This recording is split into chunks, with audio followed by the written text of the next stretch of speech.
Hi, hello, good afternoon. Good afternoon mga kapobre. Muli, nandito naman ang inyong kapobre, si Ben.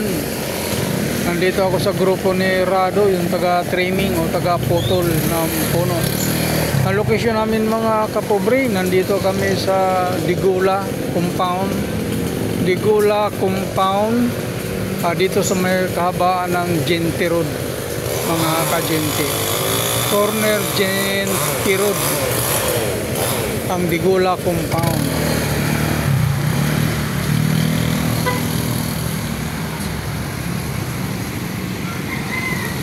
Nandito si Terter, si Rado, si Jerry Ortiga, si Virgilio Langomez at saka si Eduardo Paular.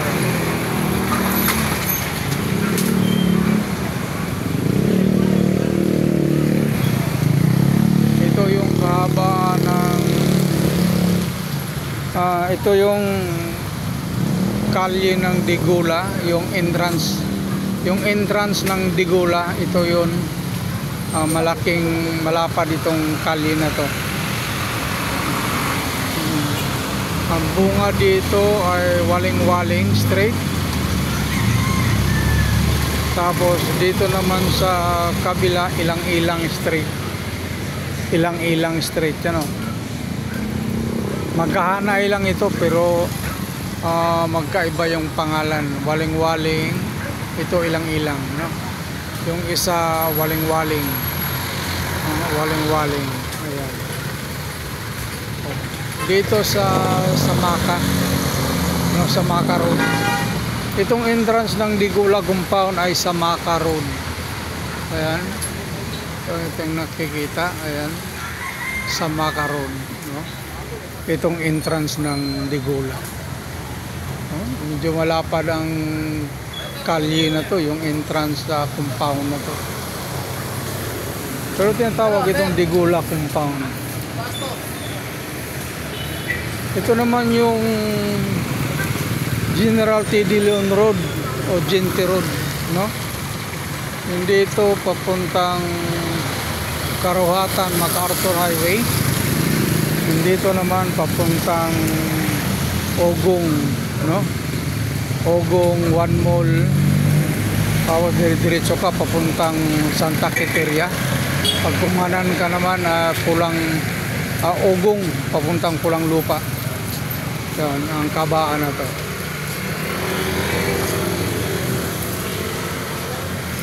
Ayan na, mahirap lang kasi anuhin ito kasi tingnan mo naman, oh, nakasiksik dyan sa mga kapal na mga ano na yan, oh, mga cable na yan, oh.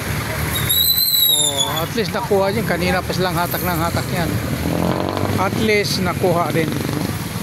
Ito yung artilis dito na sa baba, oh, na ano na, tapos na nilang na train. Tapos mayroon pang pangalawang puno ito. Pangalawang puno ito. Ito tinitira nila. Tapos mayroon pang pangatlong puno. Ito.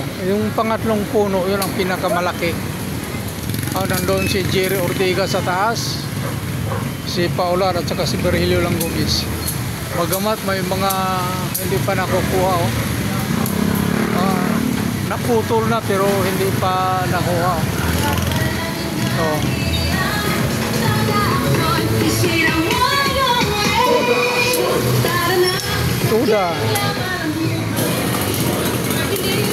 Tuda party list. Ayan, no, marami pa rin nagulupot mga sanga, no? Hindi pa naalis pero naputol na yan, no? Naputol na.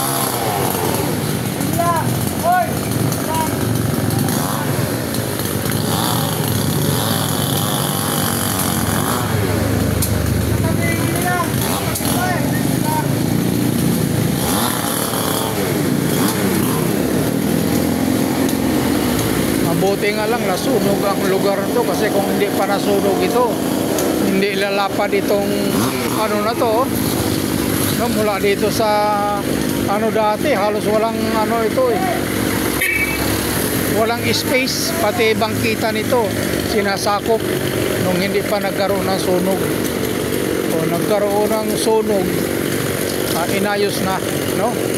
Mula dito sa bangkita o ilang metro na yan, no? Siguro mga nasa mga 8 or 10 meters, no? Mula dito sa bangkita na to, papunta doon, no? O diba lapad, papunta doon sa bahay na yan. Ayan, lapad, no? Nasa mga 10 meters, no? Mula doon sa bangkita ng kalye hanggang dito sa dingding ng bahay na to, nasa mga 10 meters. Ito naman yung ano niya, Phase 2, Block 2, Lot 20, Ligula Compound, General T. De Leon, Valenzuela City.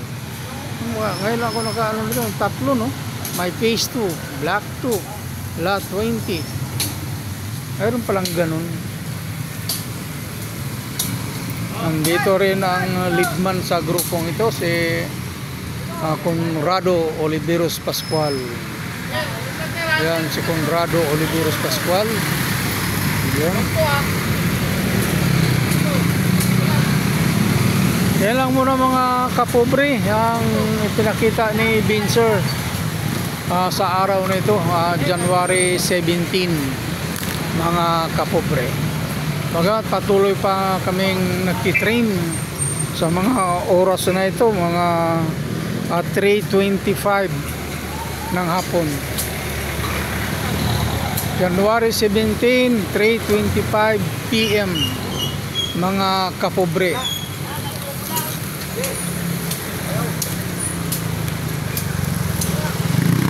Haba na yung bahay na yan, oh. Building na yan. Yan lang muna ang pinakita ni Kapobring Binser. Thank you so much. We love you all. At God bless ating lahat. Bye-bye.